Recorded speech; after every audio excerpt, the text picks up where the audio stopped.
how do we make the more reasonable arguments, I guess, more immediately compelling and convincing? Sure. And this question was actually answered by Aristotle almost 2,000 years ago or over 2,000 years ago.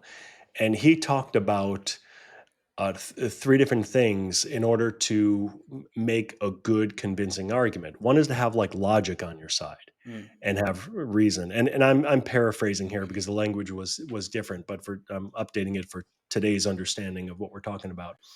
The other one is to use emotion. And as a social psychologist, I could verify this.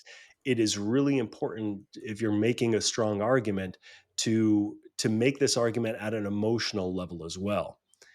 And then the other one is the character, basically. Like, who is making the argument? Do you have? Are you trustworthy? Can you build yourself up in a way where people will believe you? Actually, so it's the character, it's the emotion, and the logic. You put the three of those together, and you have the formula for what is and can be an extremely strong argument. And this is assuming rationality.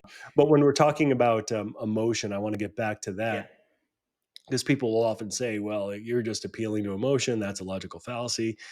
It is when you use emotion in place of logic, not when you use it in addition to logic. So, a good example, I think, is the some of the commercials that you see on TV that get me every single time when I start crying when I see it, so I shut it off. Is the with the pets, the abused pets, the homeless pets. I mean, they make a compelling argument, like it is true, and they'll give you a statistic about how many pets are like abused and they don't have homes, and and it's growing or whatever, and these are actual facts, and that's what you want to know.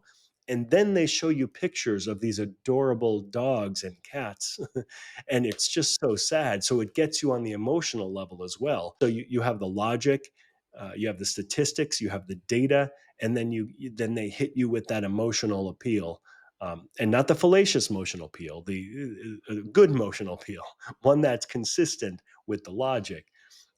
And then, of course, if it's an organization like a respectable organization that you've heard of for decades, they've got the character as well. You trust the message where it's coming from, the messenger, in a sense.